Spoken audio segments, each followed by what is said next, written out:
If you have a goal of a career in aviation, there are a few different routes that you can take to get there.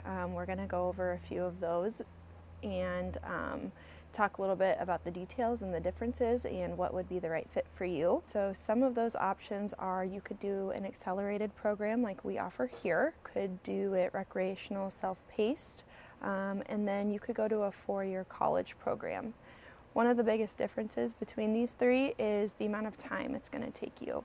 The reason that is significant is because airlines are all based off of seniority, meaning the quicker you get there, the quicker you're able to bid your schedule, obviously make more money, and have a little bit more control of what your job looks like. So we're going to talk about now some of the differences between those programs. So like I said, there is accelerated programs like ours. There are recreational options, and then there's the college route. The first option I'm going to go over is accelerated programs like ours that we offer here at US Flight Co. What that looks like is you'll get started whenever works best for you. It's like a full-time job or going to school is what I tell people. You'll be here 5-6 times a week.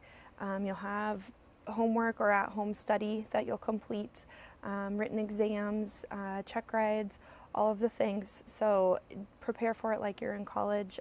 When I say you'll be here, it doesn't necessarily mean you'll be here for full days, but between the studying, the tests, the prep, ground lessons, flight instruction, we do say to plan for about 20, 25, 30 hours a week. Spend that on your flight training. And what our program looks like is they take about 9 to 12 months depending on the route that you go. We have a CFI program and we have an airline program. So our CFI program is going to get you all the way to certified flight instructor, and then our airline program is going to get you all the way to your multi-instructor. I mentioned the 9 to 12 months because time is really significant in aviation. So the quicker you get to the airlines, the quicker you meet your hours, the better. Everything in airlines is based on seniority, so things like your schedule, how often you're working, your pay, how often you can move up to captain, that affects all of that. And most airlines require 1,500 flight hours. You want to get to those hours as quick as you can. That way you can get started, you can meet your goals quicker. You have that control over your schedule and what your job looks like. Like I said, one of our programs is the CFI program, where you can go past that, get your multi-engine instructor, your MEI.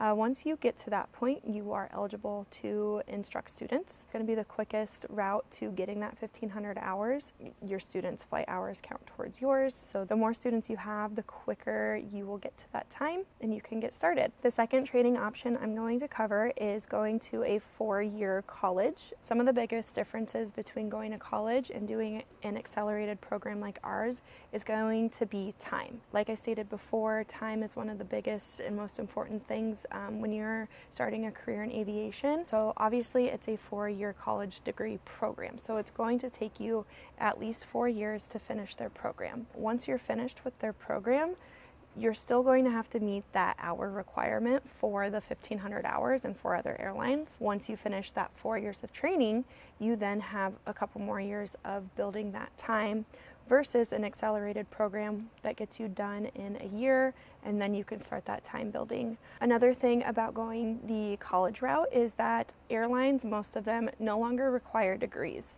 So there used to be a requirement for some of the major airlines saying that you had to have a 4-year degree in aviation or something like it. That's no longer a requirement. They realized that a lot of people train in different ways, whether on their own, an accelerated program, school that is not a college.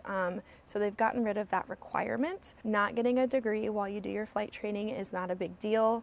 It's going to save you time, and in the long run, it's going to save you some money too. If you compare doing an accelerated program versus going the 4-year college route, it's going to be an additional $150,000 to complete that training because you're getting the degree with it. It also, with the timeline, makes a really big difference of when you start working for an airline. If you can start working for an airline 2 years earlier, you're going to end up making over close to $200,000 more in that 2 years. That's money you would be missing out on if you're still doing your training while in a college program. First officers at some of the regionals, they start at $75,000 to $90,000. So imagine you miss out on 2 years of work because you went the longer route. That's $180,000 right there that you're not getting and not building seniority. The last option we're going to cover is recreational training.